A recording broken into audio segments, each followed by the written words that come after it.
ओम शांति। अभी आप लोग अ, जो ड्रामा को, आत्मा को और परमात्मा को जानते हैं, उसको और भी डीप मीनिंग से, गहराई से हम समझने की कोशिश करेंगे।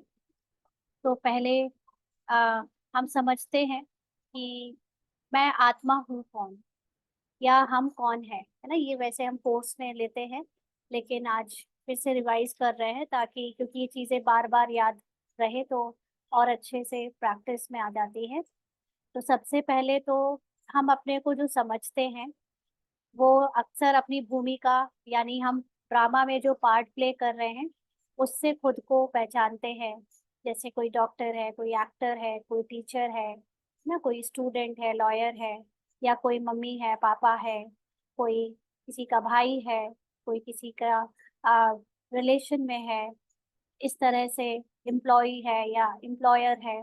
अनेक ऐसी पहचाने हैं जो हम अलग अलग टाइम पे भूमिका प्ले करते हैं।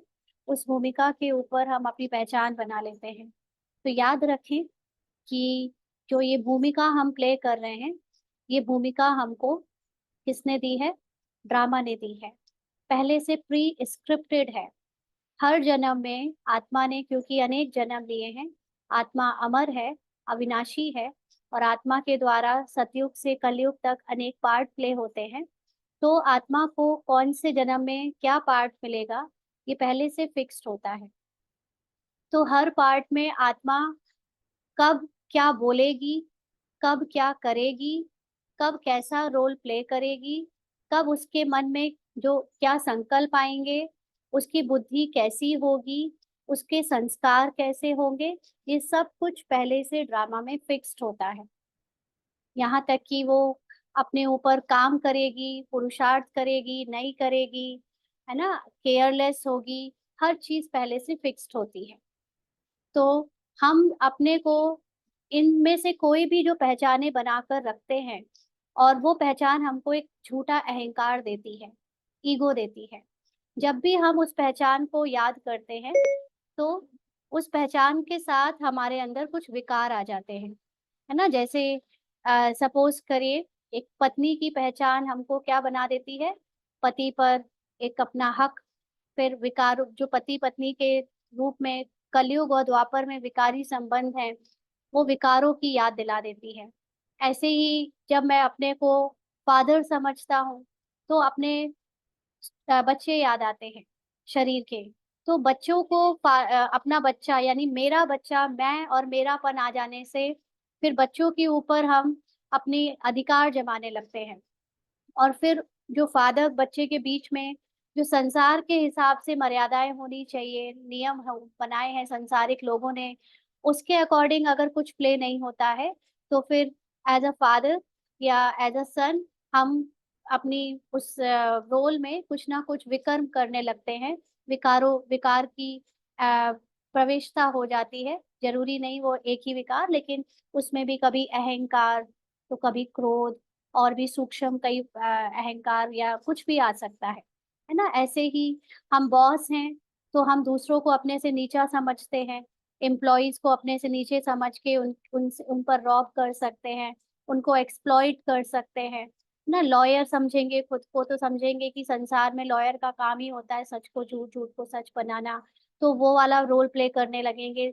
और अगर हम अपने आप को लॉयर की पहचान में सदा रखेंगे, तो फिर हम सुबह से रात तक यही काम करेंगे जो एक लॉयर के भूमिका वाला करता है ना। ऐसे हर रोल में कुछ ना कुछ विकार, कुछ ना कुछ पहले से ही परिभाषित नियम, मर्यादाएं और कार्य व्यवहार है, जो कि उस रोल को याद करते ही हमारे द्वारा प्ले होने लगते हैं। तो सबसे बड़ी प्रॉब्लम द्वापर युग से यही आई कि जब देवता, यानी आत्मा जो देवता का रोल प्ले कर रहे थे, वो सोल कॉन्शियस आइडेंटिटी से उतरकर बॉडी कॉन्शियस आइडेंटिटीज में जाने लगे। यानी देवी देवताओं में ये अहंकार नहीं होता था कि मैं महाराजा हूँ, या मैं दास दासी हूँ, या मैं प्रजा हूँ, या मैं साहूकार हूँ। वो लोग इन सब चीजों से परे थे, क्योंकि वो कभी भी किसी के पार्ट को देखकर जज नहीं करते थे, और वो अंदर से अपने आत्मिक स्वरूप में टिककर अनुभव में रहते थे कि आत्मा का सत्य जो अभी सातों गुण हम जानते हैं उससे आत्मा भरपूर है। फिर वो चाहे कोई भी या छोटा रोल प्ले कर रहा हो प्रजा का, चाहे वो महाराजा जैसा बड़ा रोल प्ले कर रहा हो, अंदर से सभी आत्माएं भरपूर हैं। तो वो कॉन्शियसनेस के कारण कभी सतयुग त्रेता में कोई भी द्वैत नहीं हुआ, माना कोई दूसरी फीलिंग ही नहीं आई इन सात गुणों के अलावा, या कभी एक दूसरे को ऊपर नीचे या किसी और दृष्टि से किसी ने देखा ही नहीं। मतभेद की कोई बात नहीं, अहंकार क्रोध की कोई बात नहीं, लालच की कोई बात नहीं, मेरे तेरे मैंपन की कोई बात नहीं, है ना। इसीलिए वहां पर अद्वैत भी होता है, साथ साथ वहां पर देवता सिर्फ प्रेजेंट में जीते हैं। इसीलिए देवताओं की उम्र कहते हैं इतनी लंबी होती है, क्योंकि देवताओं के मन में ना पास्ट की कोई स्मृति होती है, ना फ्यूचर की कोई चिंता होती है। क्योंकि सतयुग और त्रेता में जिस जिसको मन कहते हैं वो एग्जिस्ट नहीं करता, या मन अगर होता भी है तो वो सतयुग में जो आत्मा सतो प्रधान पार्ट प्ले कर रही है उसी के अलाइनेशन में रहता है। माना मन भी सतो प्रधान होता है, बुद्धि भी सतो प्रधान होती है, और संस्कार भी सतो प्रधान होते हैं।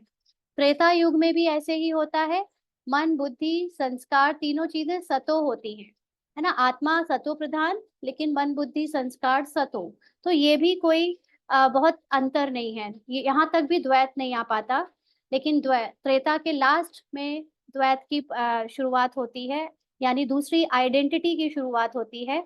और शुरू में हम बॉडी से अनेक आइडेंटिटी जब बनाते हैं, तो फिर भी पहले तो द्वापर युग में कम आइडेंटिटीज थी। थोड़ा बहुत स्त्री पुरुष का भान आया, थोड़ा बहुत ऊपर नीचे का, गरीब अमीर का भान आया, लेकिन फिर भी एक लिमिट थी, इसीलिए थोड़ा बहुत सुख द्वापर में रहा। बट जैसे कलयुग आया, तो कलयुग की क्वालिटी क्या होगी, कलयुग के मनुष्य कैसे होंगे, ये भी पहले से डिफाइंड है। तो कलयुग में आत्मा को जो रोल मिलना है ये भी पहले से डिफाइंड है। तो हमारे जो बहुत विद्वान ऋषि मुनि होते थे द्वापर युग में, उनको पता होता था कि कलयुग में अब आत्मा पवित्र नहीं रह पाएगी, यानी कलयुग में आत्माएं जो पार्ट प्ले करेंगी उसमें विकारों में डूब जाएंगी, और पूरी तरह शरीर के भान में जिएंगी। इसीलिए उन्होंने जो शास्त्र लिखे, रामायण गीता या और भी धर्मों के सब शास्त्रों में नॉलेज दी गई है कि हमें बुराइयों से दूर रहना चाहिए ना। ऐसी नॉलेज दी है कि इंसान उसको पढ़े तो कुछ हद तक कम से कम पाप करने से डरे और उससे दूर रहे। लेकिन कलयुग में जो प्रभाव आना था वो ड्रामा में नूंद था और आया, और हम सब आत्माएं अपने आप को भूल गई। तो हमने नई नई पहचानें बनाई, कोई शरीर से गोरा है, सुंदर है, काला है, जैसा भी है, उसने अपने शरीर से अपने आप को आंकना शुरू कर दिया। शरीर की अच्छाई बुराई में खुद को गर्वित और खुद को श्रापित समझना शुरू कर दिया। शरीर अच्छा है तो मतलब मैं अच्छी हूँ, शरीर अच्छा नहीं है मतलब मैं अच्छी नहीं हूँ, है ना। फिर अपने घर संपत्ति से खुद को देखना शुरू कर दिया, ना ना सिर्फ खुद को लेकिन दूसरों को भी उनकी घर संपत्ति से उनके बारे में राय बनाना शुरू कर दिया। ऐसे ही गाड़ी बंगला, है ना, फिर और कितने धन है, कितनी प्रॉपर्टी है, इन सब से पहचाने बनाई। तो आत्मा कलयुग में, यानी हम सब भी इसी जीवन से निकले हैं ना, अभी शूद्र इन्हीं को कहा जाता है जो इन सब में फंसा होता है, अपने आप को इन चीजों से बांध लेता है, खुद की बनाई हुई नई नई पहचाने। ये भगवान ने नहीं कहा था, बाबा ने नहीं कहा था कि संपत्ति तुम्हारी पहचान है, या इच्छाएं तुम्हारी पहचान है, शरीर तुम्हारी पहचान है। ये हमने बनाया। क्यों बनाया? क्योंकि हमको इसमें अपना स्वार्थ लगा, है ना। अब किसी के पास मान लीजिए एक मूवी है, ड्रामा में जैसे हम देखते हैं या मूवीज में देखते हैं कि अलग अलग एक्टर को अलग अलग रोल मिलते हैं। किसी को गरीबी का रोल मिला है, किसी को अमीरी का रोल मिला है, किसी को हैंडीकैप्ड का रोल मिला है, किसी को विलेन का रोल मिला है, किसी को अच्छे गुणवान व्यक्ति का रोल मिला है, किसी को हीरोइन का रोल मिला है। तो ये रोल के अकॉर्डिंग एक्टर अपने डायलॉग्स, अपने कर्म और अपनी संकल्प चलाता है, और सारी बॉडी लैंग्वेज उसके रोल के अकॉर्डिंग होती है। लेकिन एक्टर अंदर से रोल प्ले करते हुए ये जानता है कि वो ये नहीं है, राइट। तो इसीलिए वो अपने घर जब जाता है तो अपने जो उसका न्यूट्रल फॉर्म है, जो उसकी रियलिटी है, उसमें लौट जाता है। लेकिन हम लोग अपनी ये पहचाने बनाकर इसी में जीने लगे। यानी हम अपने आप को देखें कि जब भी हम चार लोगों के साथ मिलते हैं तो हमेशा एक दूसरे को किस बात पे जज करेंगे, या शरीर देखेंगे, कपड़े देखेंगे, संपत्ति देखेंगे, जो उनकी शो ऑफ भरी लाइफ है उसको देखेंगे, उनका धन देखेंगे, नौकरी देखेंगे, पद पोजीशन देखेंगे, और ना सिर्फ उनको देखेंगे लेकिन अपने को भी उसी के ऊपर अहंकार और एक ईगो डेवलप करने की कोशिश करते रहते हैं। और इन सब से भी सूक्ष्म आ जाएं तो इच्छाएं और समस्याएं, है ना। हम अक्सर देखते हैं कि फ्रेंड्स मिलते हैं तो अपनी अपनी इच्छाएं बताते हैं, यार मैं तो ऐसा चाहता हूँ, ऐसा कर लूँ, ये ऐसा हो जाए।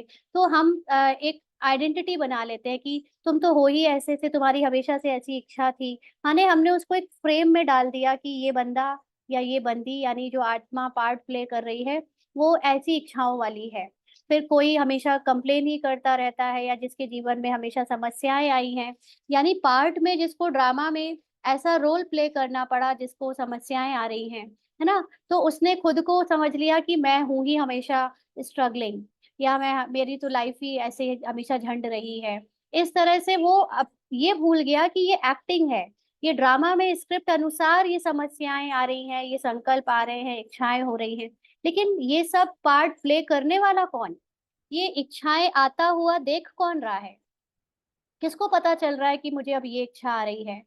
किसको पता चल रहा है कि मेरे जीवन में ये समस्या आ रही है? जैसे सपोज करिए कि कोई समस्या की न्यूज आई, हाँ, कि अभी अभी घर में आग लग गई, आप बाहर हो। हाँ, तो ये समस्या को न्यूज के फॉर्म में सुना कान ने, और मन ने उसको एक तरह से संकल्प के रूप में लिया। फिर बुद्धि ने उसको विजन बनाया कि यहाँ पर जल रहा होगा, तो बुद्धि ने फिर जज किया क्या क्या नुकसान हो जाएगा। फिर मन ने संकल्प किए कि अब क्या होगा, कैसे होगा, कहाँ फोन लगाएं, किससे कहें, क्या बचाएं। ऐसे बहुत सारी चीजें हो रही हैं, ये सारा चीजें सब कुछ अंदर चल रहा है। लेकिन खुद से ये पूछना है कि इसको देखने वाला कौन है? कौन देख रहा है कि ये इच्छा, ये संकल्प आ रहे हैं, ये भय आ रहा है ना। जब आपको भय आता है तो कौन फील करता है कि ये भय है? कौन फील करता है कि ये क्रोध है?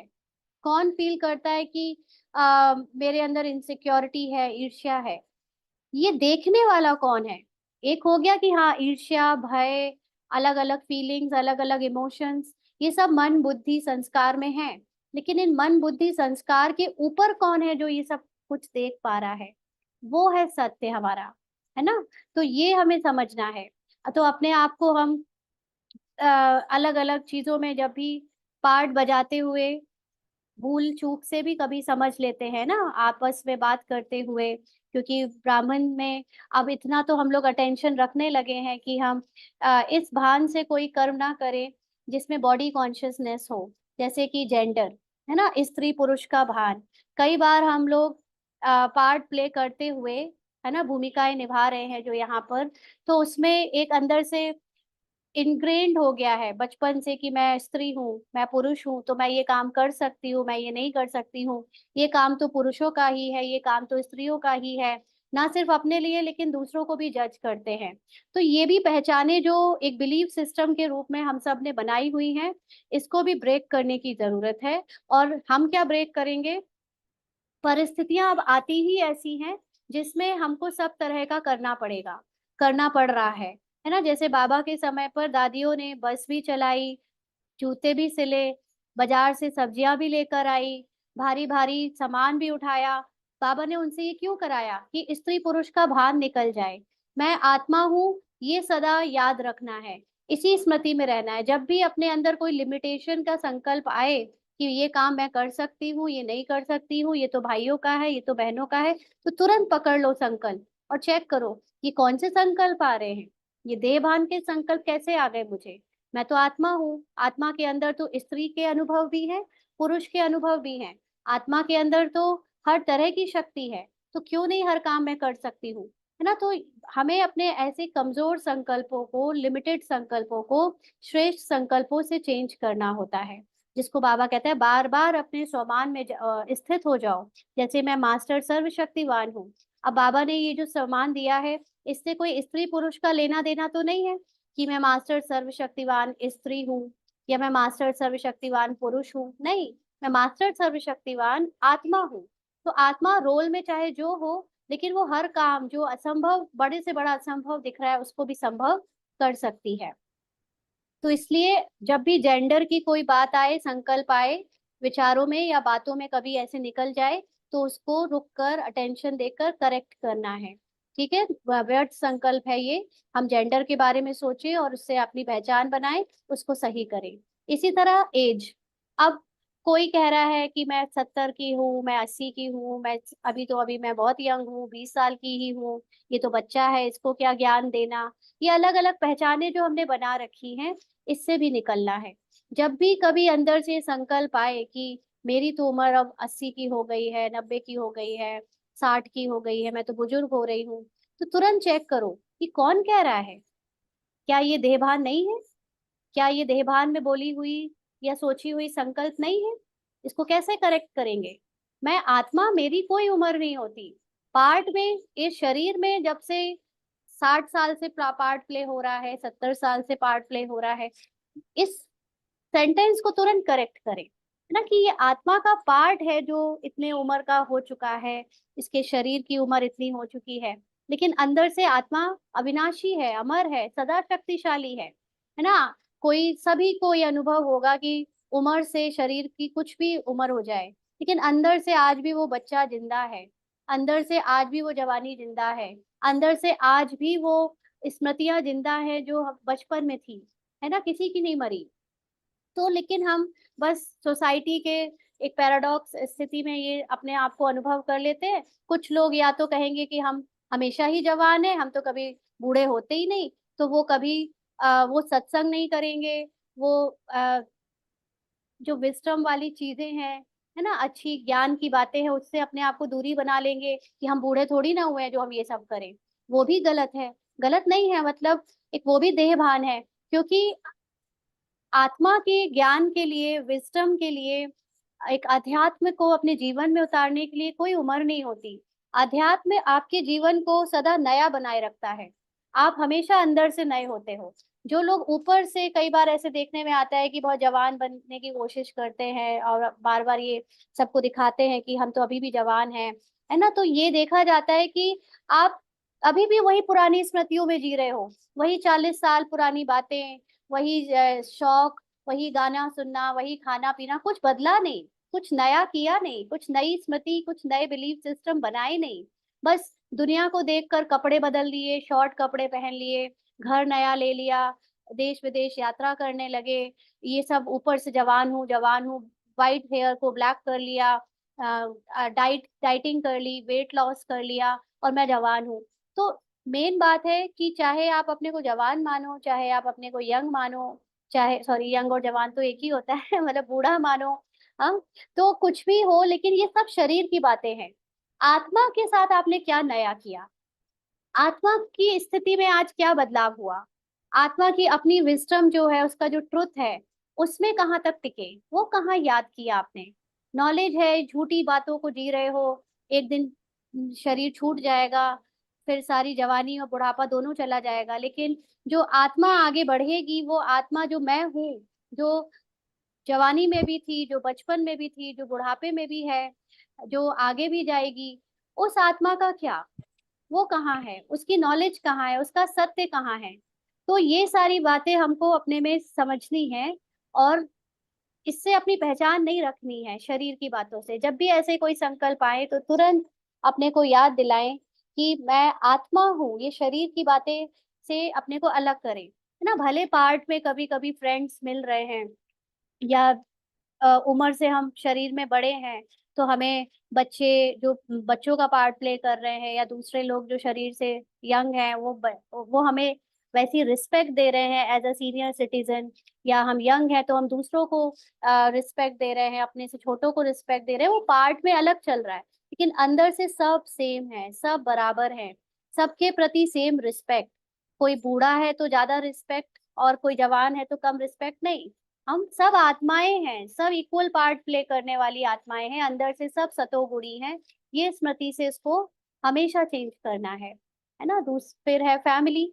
अपनी पहचाने हमने फैमिली से बहुत बना रखी है, मैं फलाना हूँ, मैं गुप्ता हूँ, मैं अग्रवाल हूँ, मैं ब्राह्मण हूँ, मैं कुछ भी है ना, कास्ट, रिलीजन, और उसमें भी फिर सरनेम, और उसमें भी फिर बैकग्राउंड, और मेरी फैमिली में ऐसे नहीं होता, मेरे यहाँ पे ये कल्चर है।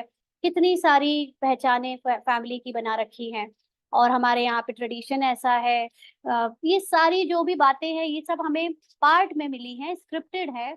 और ये इसमें कुछ गलत सही नहीं है, लेकिन ये सत्य नहीं है ना। ये हमको पार्ट के अकॉर्डिंग हम बजा रहे हैं, बट वो बजाते हुए भी स्मृति अंदर से रहे कि ये पार्ट प्ले करने वाली फैमिली में जो लोग मिले हैं ये भी आत्मा है, और मैं भी आत्मा हूँ ना। हम कुछ समय के लिए साथ में हैं, आपस में कुछ रिश्ता एक पार्ट का मिला है, जिसको हम निभाएंगे, प्ले करेंगे, लेकिन अविनाशी नहीं है ये ना। ये एक दिन समाप्त हो जाएगा, चेंज हो जाएगा, कल नहीं रहेगा। तो ऐसे जब आप याद रखोगे, तो आपकी आध्यात्मिक जर्नी थोड़ी स्मूथ हो जाएगी। क्योंकि आध्यात्मिक जर्नी में बहुत जगह पर जो विरोध होता है, उसमें कई लोग आगे बढ़ने से इसलिए रुक जाते हैं क्योंकि उनकी फैमिली उनको अलाउ नहीं करती, सपोर्ट नहीं करती, विरोध करती है। तो हम अपनी फैमिली से इतना अटैच्ड होते हैं, और फिर सोचते हैं कि फैमिली वाले दुखी हो जाएंगे, उनको अच्छा नहीं लग रहा है, या गुस्सा कर रहे हैं, तो छोड़ देते हैं। लेकिन ये बहुत बड़ा एक अपने आप को धोखा देना है कि जो लोग आपके साथ जाने नहीं वाले, जो कभी आपके साथ पैदा भी नहीं हुए थे, जिनकी स्पिरिचुअल जर्नी क्या, जिनकी आत्मिक जर्नी भी आपके साथ आगे कुछ समय के बाद नहीं रहेगी, आप उनकी वजह से अपने सत्य को अभी जानने से ठुकरा रहे हो, अपने सत्य में स्थित होने से अभी ठुकरा रहे हो। और ये बहुत, जो जितना लेट हो जाएगा आध्यात्मिक जर्नी में, स्पिरिचुअल जर्नी में, उसके जीवन में उतने ही ज्यादा दुख का टाइम बढ़ जाएगा।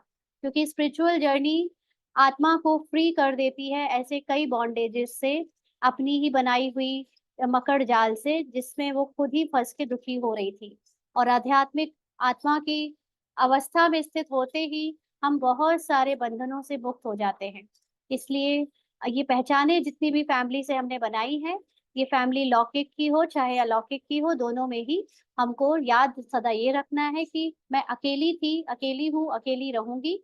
लेकिन और अगर कोई है मेरे साथ, मेरा है, तो वो है सिर्फ बाबा। बाबा को मैंने इस जन्म भी याद किया, पिछले जन्म भी याद किया, जन्मों जन्म याद किया। और वही एक अविनाशी मेरा साथी है, जो सदा मेरे साथ था, जिसने सदा मेरी मदद करी, जो मेरे लिए सदा था, है और रहेगा।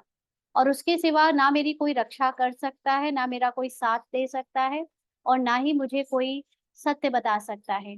तो मेरी सारी वफाएं, मेरी सारी सत्यता सिर्फ उसके लिए समर्पित हो ना। भले पार्ट में हम सब कुछ प्ले कर रहे हैं, लेकिन अंदर से याद रहे कि बस मैं और मेरा बाबा ही संसार है। फैमिली में सबके साथ प्यार से रहें, सारी जिम्मेदारियां निभाएं, और सब कुछ करें, लेकिन अंदर से सिर्फ बाबा, बाहर से सब कुछ करें। ठीक है। तो ये फैमिली मैं नहीं हूँ, ये उम्र मैं नहीं हूँ, ये स्त्री पुरुष मैं नहीं हूँ, ये इच्छाएं, समस्याएं, कमी, संपत्ति, शरीर, है ना, ये पद, पोजीशन, प्रतिष्ठा, ये सब मैं नहीं हूँ। ये सब आज है, कल नहीं होगी। कल कुछ और है, आज बहुत नाम हो रहा है, बहुत इज्जत मिल रही है, कल वही अपमानित हो सकती हूँ। कहीं पार्ट में बहुत कुछ बुरा हो सकता है, सब कुछ छिन सकता है, हो सकता है सब कुछ, बहुत कुछ अच्छा भी हो जाए।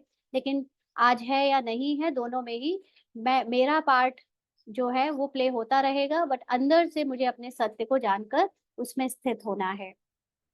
फिर और क्या पहचाने हम बनाते हैं अपने आप से, कि मैं सदा उदास रहती हूँ, या वो सदा गुस्सा करता रहता है, उसको तो हमेशा चोट लगती रहती है, उसको तो बहुत ठंडी लगती है, मुझे तो हमेशा बहुत खुशी मिलती है, मैं आनंदित रहती हूँ, मतलब रोल के पार्ट में, ना कि आत्मिक लेवल पे। तो ये भी जो इमोशंस हैं, फीलिंग्स हैं, बार बार डरना, या कोई भी पार्ट में जो भी मिला है, खास तौर से कलयुगी इमोशंस की अगर हम बात करें, तो सब लोग इसकी लिस्ट बता सकते हैं, है ना। कलयुग में कुछ कुछ इमोशंस आप लोग बताएंगे क्या क्या होते हैं, कलयुग के खास इमोशंस। हाँ, कलयुग में हम लोग सबसे ज्यादा किन किन चीजों से घिरे रहते हैं? जैसे डर हो गया, और चैट में बताएं कोई। हाँ, हर्ट की फीलिंग, लुक्स की फीलिंग, एक दूसरे को दिखावा देखना, कौन कैसे लग रहा है, धोखा देना, ये फीलिंग, राइट। या दूसरों को धोखा देते हुए देखते हैं या खुद धोखा दे रहे हैं ऐसा समझते हैं। और और भी ऐसे बहुत सारे इमोशंस हैं, बताएं, क्योंकि ये इमोशंस जो हमें पता चलेंगे ना, तो हम फिर इसके विपरीत या उसके अगेंस्ट सतो प्रधान इमोशंस की बात कर सकते हैं। हाँ, इच्छाएं आती हैं, इच्छाएं, शारीरिक इच्छाएं, है ना, स्वार्थ की इच्छाएं, लो फील करना, क्रोध करना, राइट, बिल्कुल। और अटैचमेंट, है ना, मैं और मेरा, समस्या आती है तो एनजाइटी, फियर बढ़ जाता है, बिल्कुल, है ना। और कुछ आ रहा है दिमाग में? हाँ, चिंता, भविष्य की चिंता, दूसरे क्या सोचते हैं, राइट, है ना, दूसरों की राय की चिंता, इंसल्टेड फील होना या इंसल्ट करना, दूसरों को नीचा दिखाना, ईर्ष्या द्वेष भी होता है उसमें ना, ईगो होते हैं बहुत सारे अलग अलग तरह के। मैं इसकी ईगो की बहुत सारी प्रॉब्लम है ना, अपेक्षा रखना, राइट, बीमारी का डर, करेक्ट, है ना, ये शरीर का क्या होगा कल को, और अभी कुछ हो गया तो, ये सारी चीजें, मरने का डर, शरीर की मृत्यु का डर, है ना, वो भी है, तारीफ, प्रेज, राइट, है ना। तो कलयुग के जो आप सभी इमोशंस, करेक्ट, तो ये जो इमोशंस हैं, फीलिंग्स हैं, है ना, और सेंसेशन में आ जाता है गर्मी सर्दी लगना, या एक दूसरे की बॉडी टच करने से अलग सी एक जो फीलिंग आती है वो, और भी ऐसे कई, चोट का दर्द होना, है ना, कौन पीछे देखेगा, हमारे बाद क्या होगा, ये एक इनसिक्योरिटी, राइट। तो ये सारी चीजें किसको आती हैं? क्या ये मैं हूँ? ये सब, आपने जितनी भी बातें करी, ये सब एक थॉट है, राइट। अपेक्षा रखना एक थॉट है, तारीफ सुनना या करना ये भी थॉट है पहले, मैं मेरे के विचार भी थॉट है, मन में आते हैं, करेक्ट, है ना। और जब हम कोई बात के बारे में सोच सोच के परेशान या डरते हैं या जज करते हैं तो वो बुद्धि में आता है ना, या फिर संस्कार होते हैं किसी के कुछ जो ऑटोमेटिकली प्ले हो जाते हैं, पहले के 63 जन्म के, मध्य के, तो वो भी होते हैं। तो अब ये जो पढ़ रहे हो आप सब ने, ये बात जो करी, इसको कौन बता रहा है? हाँ, क्या मन ही मन बता रहा है? मन ही मन की भावनाओं को बता रहा है, मन ही मन के संकल्पों को बता रहा है, या ये सब नोटिस करने वाला कोई और है? हाँ, ये डर को नोटिस करने वाला, इंसल्ट को नोटिस करने वाला, ये कोई और है? इंसल्ट की फीलिंग आई मन में, लेकिन ये इंसल्ट को नोटिस किसने किया? उदासी को नोटिस कौन कर रहा है कि ये उदासी है, ये मेरा, ये मुझे अच्छी नहीं लग रही, ये किसने नोटिस किया? क्रोध को नोटिस किसने किया? क्रोध आया मन में, विचारों में, लेकिन नोटिस किसने किया? लो फील कर रहे हैं, किसने नोटिस किया? इच्छा आ रही है, या धोखा कोई दे रहा है, धोखा देना, ये एक संकल्प में से आया कि किसी ने धोखा दिया, बट कौन है? राइट, मन। मन। नोटिस, नोटिस मन ने नहीं किया, नोटिस आत्मा ने किया। ये साक्षी होकर नोटिस कौन कर रहा है? आत्मा। हम्म, अभी आत्मा साक्षी होकर देख रही है कि अभी जैसे ये रूपाली के द्वारा जो बोला जा रहा है, ये बोलना पार्ट में पहले से स्क्रिप्टेड है, वॉइस में आना, और इस बोलने के पहले जो भी संकल्प आते जा रहे हैं वो भी स्क्रिप्टेड हैं, लेकिन ये बोलने का पार्ट देखने वाली कौन है? जो अपने सत्य स्वरूप में टिकी है वो है आत्मा, है ना। अब आत्मा जानती है कि इसके पार्ट में अगर कुछ बोला जा रहा है तो वो प्री स्क्रिप्टेड है, लेकिन अगर कोई इससे फिर शिकायत करे या इसके पार्ट में कोई कमी निकाले, या कोई कहे कि आपने ऐसे वैसे बोला, तो उससे प्रभावित जो होगा वो मन होगा। लेकिन अगर मैं आत्मा अपने सत्य में स्थित हूँ, मैं अपना सत्य जानती हूँ कि मैं आत्मा पार्ट के किसी भी चीज के लिए जिम्मेवार नहीं हूँ, इसके द्वारा चाहे जो बोला जाए, जो किया जाए, जो दिखने में आए, जो पार्ट में कर्म हो, उसके लिए आत्मा जिम्मेवार नहीं है, क्योंकि आत्मा को तो बनी बनाई स्क्रिप्ट के अकॉर्डिंग पार्ट प्ले करना है। मैं जिम्मेवारी सिर्फ इसकी ले सकती हूँ कि मैं मेरे सत्य को जानकर उसमें टिकूं और बाबा की याद में रहूं। तो मान लीजिए कि इसके पार्ट में कुछ ऐसे बोला जिससे किसी को हर्ट हो जाए पार्ट में, फिर कोई मुझे इसको बोले कि आपने ऐसे क्यों बोला, तो अगर आत्मा अपने सत्य में स्थित नहीं होगी, है ना, तो वो सामने वाले के टोकने पर सफाई देने लगेगी, या फिर सुधारने की कोशिश करने लगेगी, या ये सोचेगी कि अगली बार से ध्यान रखूंगी, या लोग क्या कहेंगे, उससे उसको खुद को फील हो जाएगा, हर्ट फील होगा। लेकिन अगर मैं अपने सत्य में स्थित हूँ, तो मैं ये जानती हूँ कि इसके द्वारा जो भी बोला गया वो पहले से फिक्स्ड है पार्ट अनुसार। और ये जो भी अगर मान लीजिए कुछ थोड़ा सा भी उसमें किसी के लिए नफरत वाली बात बोली, हाँ, जिससे उसको हर्ट हुआ, तो ये अंदर से अगर ये अपने सत्य में स्थित है तो ये जानती है कि पार्ट में नफरत के शब्द बोलना या नफरत की बॉडी लैंग्वेज निकलना ये स्क्रिप्टेड है। मैं हमेशा सत्य में स्थित होकर अपने प्रेम स्वरूप आत्मा को जानती हूँ कि मैं हूँ प्रेम स्वरूप। तो जो हर्ट हुई है आत्मा, उसके भी पार्ट को अब ये साक्षी होकर देख रही है। अगर मन साक्षी होने की कोशिश करेगा ना, तो ये धोखा देना है। साक्षी आत्मा को होना होता है, मन को नहीं। जिस मन में विचार धोखा देके मन को बार बार ऊपर नीचे उथल पुथल कर रहे हैं, हलचल मचा रहे हैं, वो मन कैसे साक्षी हो जाए? और मन साक्षी होगा भी तो मतलब उसकी अवस्था अचल अडोल नहीं बन पाएगी। अभी तक क्या होता था कि हम पार्ट में, जैसे ये रूपाली पार्ट में फैमिली के साथ अगर है और फैमिली में कोई चीज हो रही है, दूसरों का हिसाब किताब चल रहा है फैमिली में लौकिक वालों का, तो अब ये कहे कि रूपाली साक्षी होकर देखे, रूपाली आइडेंटिटी साक्षी होकर देखे, तो ये अप्रभावित नहीं रह सकती। क्योंकि रूपाली आइडेंटिटी में उसकी एक आइडेंटिटी है कि वो फला की पत्नी है, फला की बेटी है, फला की माँ है, फला की रिश्तेदार है, फला फला ये जो आइडेंटिटीज है वो रूपाली के पार्ट में है, उसकी स्टोरी में है। तो रूपाली साक्षी नहीं हो पाएगी, होने की कोशिश करेगी, टेम्परली होगी, लेकिन उसके अंदर व्यर्थ संकल्प चलते रहेंगे कि मेरे फला फला फला को ये हुआ या ऐसे हुआ। हाँ, लेकिन साक्षी इस रूपाली को नहीं होना है, साक्षी रूपाली के मन को नहीं होना है, साक्षी रूपाली के पार्ट प्ले करने वाली आत्मा को होना है। इस आत्मा ने रूपाली का भी पार्ट प्ले किया है। पूर्व जन्मों में इस आत्मा ने आ, हरीश का या किसी, है ना, XYZ का अलग अलग पार्ट प्ले किए हैं। और इस आत्मा ने सबके पार्ट को प्ले होते हुए देखा है। किसी में लंदन में देखा, कहीं ऑस्ट्रेलिया में देखा, कहीं इंडिया में देखा, किसी गांव में देखा, कभी युद्ध करते देखा, कभी किसी के लिए सोशल वर्क करते हुए देखा, कभी किसी को कुछ करते हुए देखा। इस आत्मा ने सब पार्ट प्ले करे हैं, सब में सबको साक्षी होकर देखा है। तो इस जन्म में अब जब मुझे ये ज्ञान हो गया है कि मेरा अज्ञानी पार्ट और मेरा ज्ञानी पार्ट, ये दोनों देखने वाली कौन हो? वो आत्मा है।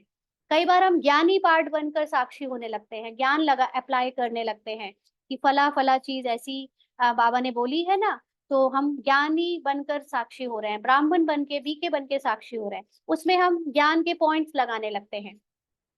तो ज्ञानी और अज्ञानी दोनों चीजों को देखने वाली, दोनों संकल्पों को देखने वाली आत्मा है। क्योंकि आत्मा कुछ करती नहीं है, आत्मा सिर्फ देखती है।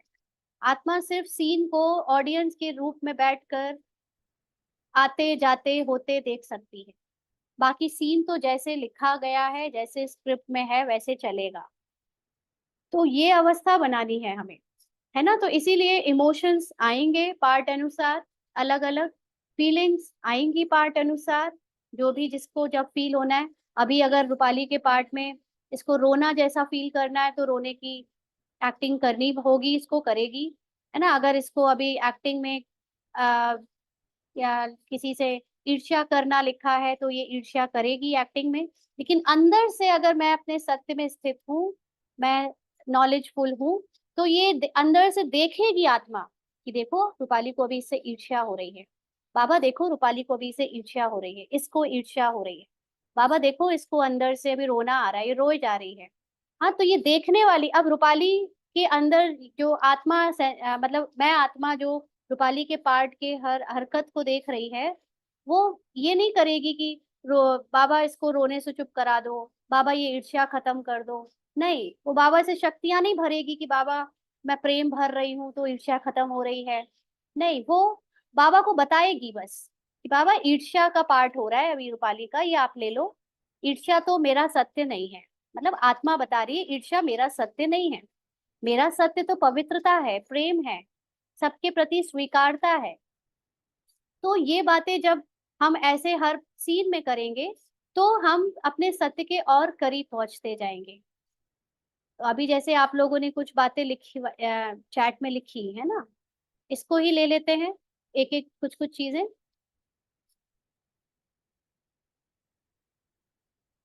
जैसे हाँ, किसी ने बोला बीमारी का डर। हाँ, अचानक से बीमारी का डर आया, तो बीमारी का डर, ये डर फील कर रहा है मन ने, लेकिन फील करने के बाद ये देख कौन रहा है कि डर हो रहा है?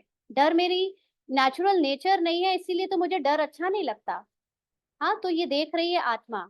अब आत्मा इस डर को भगाने के लिए मैं मास्टर सर्वशक्तिवान हूँ, मैं मास्टर सर्वशक्तिवान हूँ, ये कर भी सकती है, नहीं भी करे, लेकिन ये बाबा को बता देना है कि बाबा इसके पार्ट में इसको डर लग रहा है, और डर तो मेरा बिल्कुल सत्य है ही नहीं। मेरा सत्य है मेरी सर्व शक्तियां, आपके जैसी हूं मैं। आप कभी किसी से डरते हो क्या? आप, बाबा किसी से डरता है? बाबा का आज बाबा ने पूरी मुरली में मन मनाभव की बात करी है ना? तो हम अपने मन को यानी पार्ट के मन को मैच करते हैं बाबा के पार्ट से, बाबा के मन से, सॉरी। और बाबा का मन निराकारी स्थिति में तो कुछ भी नहीं समझ आता, लेकिन बाबा जब यहाँ पार्ट प्ले करने आया और हमें पढ़ा रहा है, तो बाबा का मन क्या है? वो सारा बाबा की मुरलियों में है, स्वमान वरदान। तो बाबा कैसे देख रहा होगा? मान लीजिए कि इसके पार्ट में डर लगा इसको किसी बात का, बीमारी का, तो ये बाबा से तुरंत बात करेगी, बाबा, आत्मा बात करेगी बाबा से कि बाबा पार्ट में रूपाली को बीमारी से डर लग रहा है, तो बाबा आप कैसे देख रहे हो इसको? आप क्यों नहीं इंटरफेयर करते? बाबा कैसे देख रहा होगा, भगवान कैसे देख रहा होगा एक मनुष्य को बीमारी से डरते हुए? तो बाबा क्या संकल्प क्रिएट कर रहा होगा? उसके लिए क्या संकल्प क्रिएट करेगा बाबा, बताइए। हम्म। बाबा को पता है आत्मा का ये सत्य नहीं है। डर मिला है एक बॉडी कॉन्शियसनेस से, बॉडी आइडेंटिटी से। तो बाबा उसको उसके सत्य में देख रहा है कि आत्मा तो सदा ही शक्तिशाली है, निर्भय है। हाँ, तू सदा स्वस्थ है, राइट ना? बाबा ने हमको इसके विपरीत क्या स्वमान दिया हुआ है? मैं निर्भय आत्मा हूँ, मैं हिम्मतवान आत्मा हूँ। तो ये संकल्प सत्य नहीं है कि मैं बीमारी का डर जो मुझे फील हो रहा है ये सत्य है। इस फीलिंग को तुरंत बाबा को सौंप कर अपना स्वमान ले लेना है बाबा से। मैं निर्भय आत्मा हूँ, मैं हिम्मतवान आत्मा हूँ, मैं सदा स्वस्थ आत्मा हूँ, क्योंकि आत्मा तो स्वस्थ ही है। पार्ट में अभी आया है बेहोशी का, है ना, कोई बीमारी डिटेक्ट हुई जिसका एक नाम है, तो वो नाम आया उस बीमारी में, आपको मलेरिया हो गया, टाइफॉइड हो गया, या कुछ बड़ी से बड़ी भी हो गई। तो बाबा क्या कह रहा है? हाँ, बाबा ने जो आज कंचन काया शब्द यूज किया है वो किसके लिए यूज किया है? आत्मा के लिए। आत्मा सदा ही हीरे के जैसी कंचन काया, एकदम चमकदार, परफेक्ट, हेल्दी है। आत्मा की हेल्थ जो है वो फिजिकल हेल्थ से नहीं आंकी जा सकती। तो इसको चेंज कर लिया हमने संकल्प को। ऐसे ही एक और संकल्प लिया, सपोज करो इंसल्टेड फील हुआ। हाँ, पार्ट में किसी ने मुझे, मेरे साथ बुरा बर्ताव किया, या मुझे जवाब दिया, या मुझे रिस्पेक्ट नहीं दी, इंसल्टेड फील हुआ। तो ये इंसल्ट फील किसको हुई है? मन को, है ना, ये माया मन को। अब आत्मा ने देखा कि ये आज उदास हो रही है, क्यों? क्योंकि मन में संकल्प आया कि इंसल्टेड फील हुआ। अब किया बाहर वाले ने, बोला बाहर वाले ने, लेकिन क्योंकि मैंने अपनी पहचान एक ईगो से बना रखी है कि मुझे सदा सबसे रिस्पेक्ट मिलनी चाहिए, जो कि जैसा वैसा नहीं हुआ, तो मन को बड़ा बुरा लगा, मन को इंसल्टेड फील हुआ। लेकिन ये फील, इंसल्ट फील किसने करी? मन के, मतलब नोटिस किसने करी? आत्मा ने। अब ये क्या बात करे आत्मा बाबा से? आत्मा अपने सत्य में स्थित होकर बाबा से क्या बात करे इंसल्ट के बारे में? ये तो नहीं कह सकती कि बाबा इंसल्ट को क्यों किया है। सदा खुश आत्मा बाबा से बात कर सकती है, तो बाबा उसको बताएगा कि तुम तो सदा संतुष्ट हो। आत्मा तो सदा संतुष्ट है, आत्मा तो निंदा, स्तुति, मान, अपमान में एक समान होती है। यही आत्मा का सत्य है ना, गीता में भी यही लिखा है, हमको भी बाबा ने यही बताया है। तो मैं आत्मा साक्षी होकर अपनी निंदा का पार्ट भी देख रही हूँ, अपनी स्तुति का पार्ट भी देख रही हूँ, और निंदा में मैं पार्ट में मन को दुखी होते हुए भी देख रही हूँ, स्तुति में मैं मन को सुखी होते हुए, फूलता हुआ भी देख रही हूँ मन को। लेकिन दोनों ही मैं ना बदलने की कोशिश कर रही हूँ, ना रोकने की कोशिश कर रही हूँ, ना ही दोनों फीलिंग से अपनी पहचान बना रही हूँ। मैं दोनों फीलिंग को देखकर बस नोटिस करके अपने सत्य को जानती हूँ कि मैं सदा संतुष्ट हूँ। हाँ, मान हानि निंदा, है ना, स्तुति सबसे परे हूँ, ये मेरा सत्य है। तो ये सत्य को मैं बाबा से बात करते करते अपनी झूठी पहचान को बाबा को दे रही हूँ, और अपनी सत्य पहचान को बाबा की साथ बैठकर याद कर रही हूँ। ये एफर्ट हमको हर सीन में लगाना है, हर समय लगाना है। परिस्थिति आती है तो प्रैक्टिकल करने में कहीं चूक जाते हैं, कोई बात नहीं। उस समय अगर चूक भी गए तो बाद में योग और मेडिटेशन बाबा ने बैठ के इसीलिए तो करने को बोला है कि क्योंकि आप चूक नहीं जाते हो, ड्रामा अनुसार उस समय वो वैसे ही होना होता है, इसलिए वो वैसे ही हो गया और आपका ज्ञान का पार्ट उस समय नहीं चलता है। इसको समझना है। अगर कोई परिस्थिति में हम ज्ञान स्वरूप होकर, है ना, स्मृति स्वरूप होकर पार्ट नहीं बजाते हैं तो वो भी ड्रामा में फिक्स्ड है। इसीलिए बाबा ने हमको पहले बैठकर योग लगाना सिखाया और फिर चलते फिरते कर्म योग सिखाया, क्योंकि चलते फिरते अटेंशन रखना इतना नेचुरल अभ्यास सबका नहीं होता शुरू में। तो इसलिए बाबा बैठकर सिखाता रहा, और अब हमको जैसे कई बार चलते फिरते भूल चूक में हम अटेंशन नहीं रख पाए और फीलिंग में बह गए, इमोशंस में बह गए, आत्मा बाबा से बात करना भूल गई या उन फीलिंग और इमोशन से डिटैच होना भूल गई, तो जब बैठे तो उस समय याद दिलाए, बाबा कल ना ऐसे हुआ था और इसको ऐसे बुरा लगा था, इसके मन में ये भावना आई थी, ये फीलिंग आई थी। आत्मा, मैं जानती हूँ कि ये मेरा सत्य नहीं है, ये आप ले लो, अब आप बताओ आप इस परिस्थिति को कैसे देखते हो। तो बाबा फिर अपने स्वमान को या ज्ञान से आपको आपका सत्य याद दिला देगा। और इसीलिए बैठकर योग करना बहुत जरूरी है कि जब हम चलते फिरते ये अभ्यास को बीच बीच में मिस कर देते हैं तो बाद में कभी, क्योंकि वो फीलिंग और इमोशंस तो अंदर रह ही जाते हैं, अगर तुरंत ठीक नहीं करते तो वो आपके अंदर थोड़ा थोड़ा थोड़ा थोड़ा जमा हो रहे होते हैं। और बैठकर पूरी तरह भस्म करने से बहुत अच्छा रहता है ना, करना ही है। तो हमें यही अभ्यास बार बार बढ़ाते जाना है कि मैं आत्मा इन सब से परे हूँ, है ना। ये अब मान लीजिए कि सेंसेशन, है ना, सिर में दर्द हो रहा है, पेट में दर्द हो रहा है, ये जो बीमारियों में दर्द हो रहे हैं, हाँ, ये अब किसको हो रहा है, ये शरीर में हो रहा है, लेकिन शरीर के द्वारा फील कौन कर रहा है, मन कर रहा है। हम्म। तो अब जब मन फील कर रहा है, लेकिन ये देख कौन रहा है, मन को भी ये फील करते हुए कौन देख रहा है, वो आत्मा देख रही है। तो आत्मा देख रही है कि सर में दर्द फील हो रहा है। तो अब ये आत्मा इसमें कैसे बात करेगी बाबा से, बाबा से बात करेगी, बाबा सर में फील जो हो रहा है, सेंसेशन जो हो रहा है, ये मेरा सत्य नहीं है, मन की कोई भी चीज मेरा सत्य नहीं है, मैं तो स्वस्थ हूँ, निरोगी हूँ, और ये सेंसेशन ही है केवल, ये आप ले लो। हाँ, ये पेट का दर्द एक सेंसेशन है, ये आप ले लो, ये मैं नहीं हूँ। तो हर चीज से जब अपनी पहचान हम धीरे धीरे परिस्थिति वाइज मिटाते जाएंगे, दर्द हो रहा है बाबा मेरा नहीं है, लेकिन दर्द किसको फील हो रहा है, ये तो मन कह रहा है कि दर्द हो रहा है, दर्द हो रहा है ये मन कह रहा है, लेकिन मन में ये दर्द को देखने वाला कौन है, दर्द होता हुआ जो ये मन कह रहा है इसको कौन देख रही है, ये अलग है एक आत्मा, राइट। ये आत्मा बात कर रही है एज अ थर्ड पर्सन। दर्द मन से अपने को नहीं पहचानना है, आत्मा को अलग पहचान रखनी है अपनी दर्द से और मन से। फिर वो आत्मा बाबा से बात करे एज अ स्वस्थ आत्मा, निरोगी आत्मा, ना कि दर्द का स्वरूप बन के कि हाय बाबा बहुत दर्द हो रहा है ठीक कर दो, या हाय बाबा सहन नहीं हो रहा है, मैं परम धाम नहीं पहुंच पा रही हूँ बाबा। अरे ऐसे मतलब आप दर्द का स्वरूप बन गई, आप मन का स्वरूप बन गई। मन और आत्मा अलग अलग है। कलयुग में मन ने आत्मा से कट्टी कर ली हाँ, वो अपना अलग स्वरूप लेकर बैठा है। तो आत्मा अपने मन में ये भावना आते हुए देख रही है, ये सेंसेशन फील नहीं कर रही, सिर्फ देख रही है। और आत्मा ये बाबा को बता रही है कि बाबा, ये दर्द शरीर में हो रहा है, मन इससे बहुत तड़प रहा है, लेकिन मैं इससे भी ऊपर हूँ, मैं इस दर्द से परे हूँ, मैं तो आपके पास बैठी हूँ। जब हम उस दर्द से भी, उस मन से भी उपराम हो जाते हैं, तो धीरे धीरे ये दर्द, ये अलग अलग फीलिंग, सेंसेशन ऑटोमेटिकली अलविदा करने लगते हैं। क्योंकि ये आते इसीलिए हैं क्योंकि हमने जहां जहां अपनी पहचाने बनाई हैं, वो हमें आईना दिखाने आते हैं कि देखो तुमने यहाँ पर अपने आप को समझ रखा है कि ये तुम हो, ये शरीर तुम हो। शरीर का दर्द अगर मैं मन समझकर फील करूंगी और मन को अपने से अलग नहीं करूंगी, माना आत्मा ने मन को ही अपना सत्य समझ रखा है।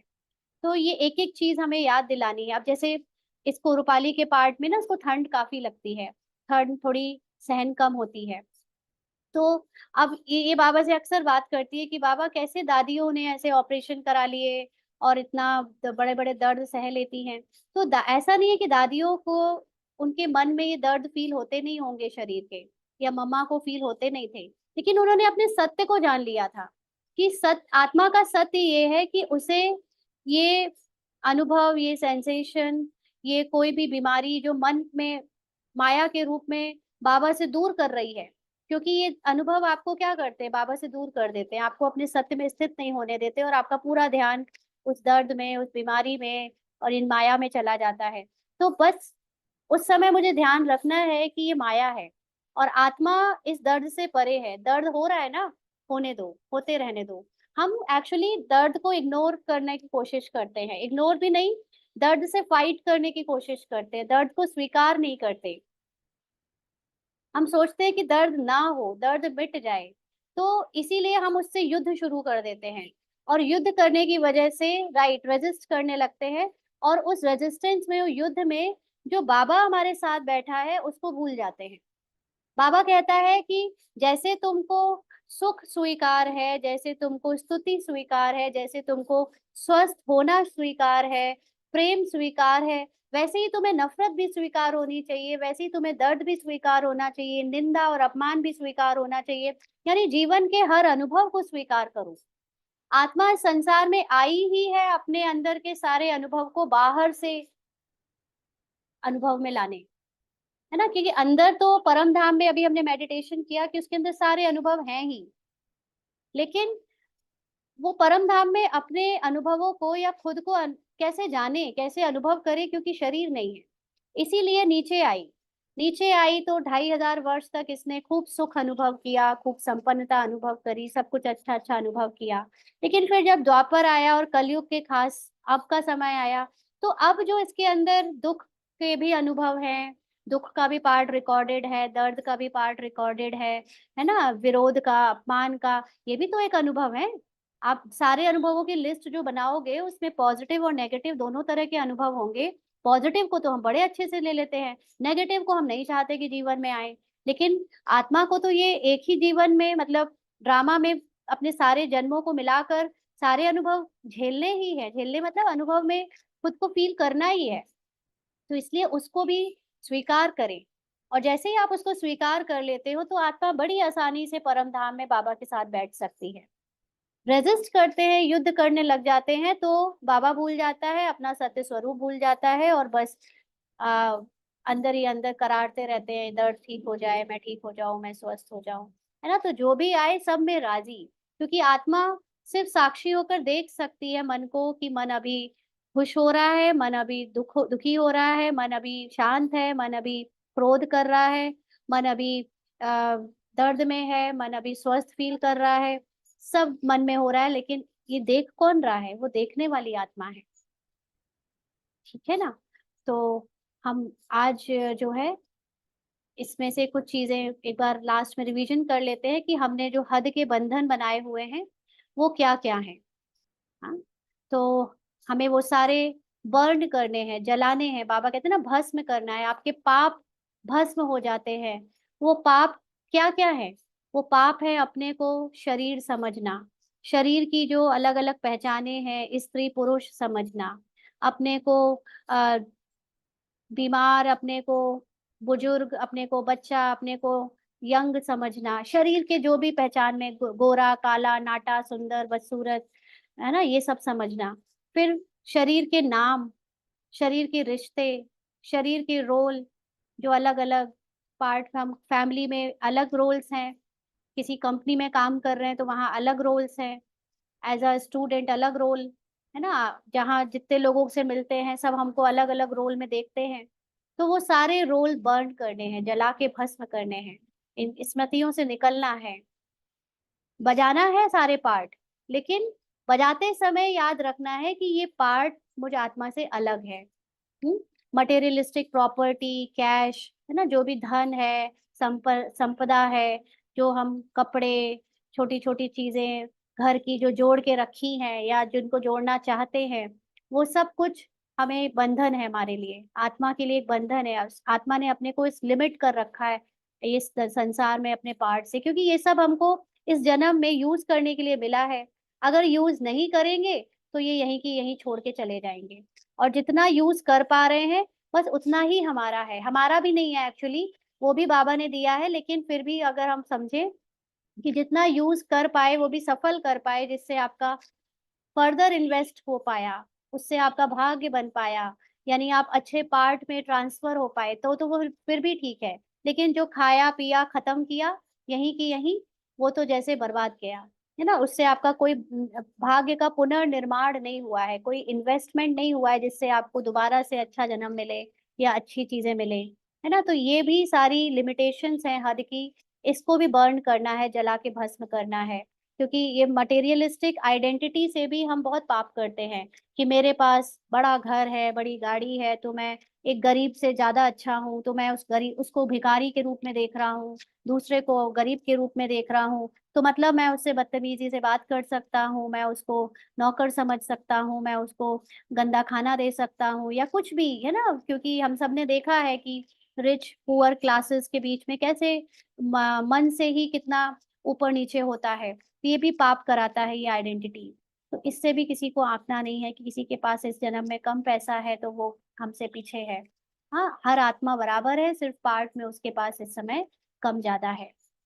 फिर अचीवमेंट, हाँ हम ये बन गए, वो ये बन गया, हम ये नहीं बने, क्या क्या हमने अपने को सर्टिफिकेट्स मिल रहे हैं, गिफ्ट मिल रहे हैं, एकेडमिकली हम इतने प्रोफाउंड हैं, और पता नहीं क्या क्या, ये सारी पहचाने भी मिटानी है, बर्न करनी है, क्योंकि आत्मा का पार्ट में उसको जो भी अचीवमेंट्स और एकेडमिक्स मिले हैं ये भी पुनर्निर्धारित है, पहले से ही फिक्स्ड है, इसमें आपकी अपनी कोई चॉइस नहीं थी। आप पढ़ाई में अगर अच्छे हो तो ये भी आपकी स्क्रिप्ट में लिखा हुआ था कि आपको गोल्ड मेडल मिलना था।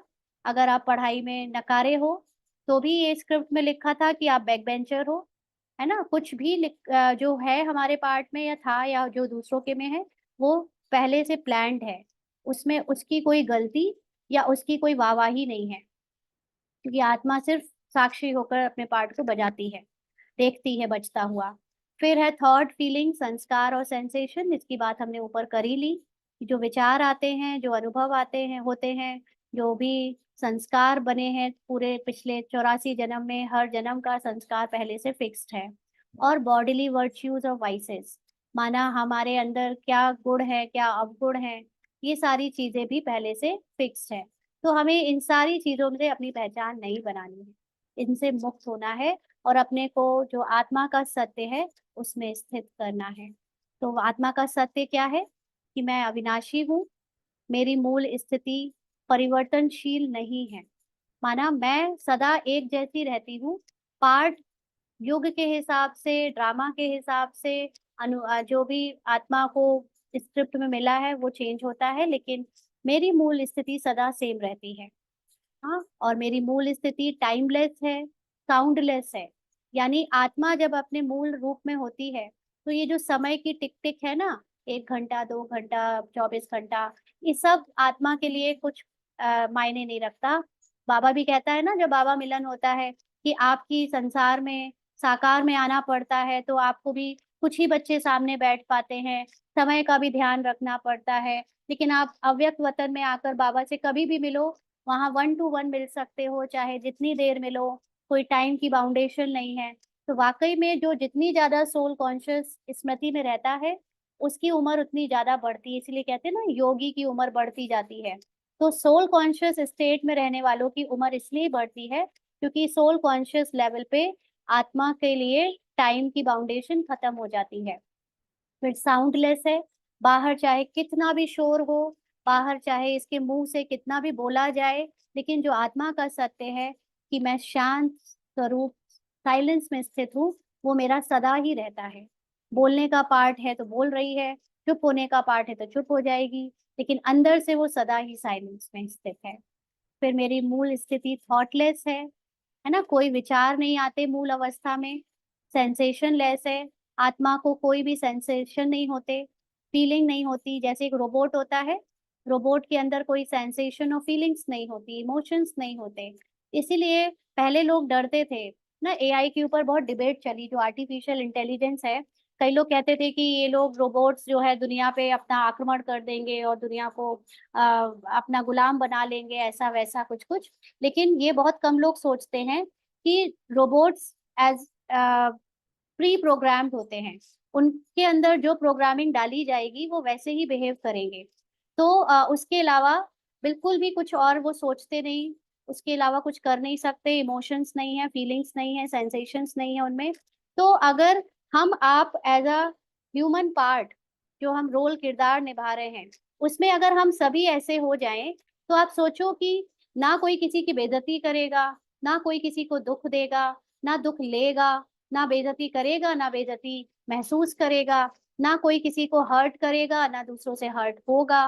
तो ऐसी दुनिया जहां पर देवी देवता ऐसे ही तो हैं, है ना, वो आपस में युगल भी बने, लेकिन कोई फीलिंग की ऐसे लेन देन नहीं है जिससे वो अ, परेशान हो, है ना, क्योंकि सभी एक जैसे हैं। तो ऐसी दुनिया जहां पर अंदर से जो अवस्था है सबकी वो बहुत शुद्ध है, पवित्र है, तो ना लड़ाई है, ना दंगा है, ना कोई आपस में मतभेद है। तो ऐसी मूल स्थिति से हमारा पार्ट भी बहुत शुद्ध और पवित्र हो जाता है, और हम जिस स्थिति में स्थित होते हैं तो बाकी के लोग भी वैसे स्थित होने लगते हैं। ठीक है, तो ये हमें याद रखना है कि हु एम आई, और मैं अपने आप को कैसे डिफाइन करती हूँ। कि हमारा ईगो कहता है कि मैं इमोशंस हूँ, लेकिन मैं सिर्फ एक्टिंग कर रही हूँ अलग अलग इमोशंस की। मेरा ईगो कहता है कि तुम्हें ये फीलिंग हो रही है, तुम्हें ये फील हो रहा है, लेकिन मैं एक्टिंग कर रही हूँ वो फीलिंग में दिखाने की। हाँ, मेरे ईगो कहता है कि मैं शेप साइज या दूसरों का शेप साइज ऐसा ऐसा है, बट आत्मा का कोई शेप साइज नहीं होता। फीलिंग में हम जो पार्ट में देखते हैं कि मेरे पास ये है और ये नहीं है, लेकिन ड्रामा अनुसार जो है वो ही मिला है, जो नहीं मिल सकता वो नहीं मिला है। और उसमें तुम्हारी या हमारी अपनी कोई चॉइस नहीं थी उसको पा लेने में या नहीं पाने में, क्योंकि ये भी कौन कितना सक्सेसफुल दिखने में आ रहा है वो पहले से स्क्रिप्टेड है, उसमें कोई बड़ी बात नहीं है। हाँ, और जो मैं संकल्प आ रहे हैं, जो मैं सोच रहा हूँ, वो भी पहले से स्क्रिप्टेड है। तो ये सब कुछ हमें समझकर अपने परफेक्ट रूप में स्थित होकर पार्ट प्ले करना है। तो भगवान हमें किस नजरिए से देखते हैं कि मैं आत्मा फुल ऑफ विजडम हूँ, आध्यात्मिक ज्ञान से भरपूर हूँ, पवित्र हूँ, प्रेम से भरपूर हूँ, शांत हूँ, खुश रहती हूँ, शक्तिशाली हूँ, परम आनंदित हूँ। और ये सारी चीजें जो मेरे अनादि गुण में है, इसके चिंतन करने से मैं मान अपमान निंदा स्तुति सुख दुख गर्मी सर्दी यश अपयश सब में एक समान रह सकते। ठीक है, तो आज इतना ही करते हैं।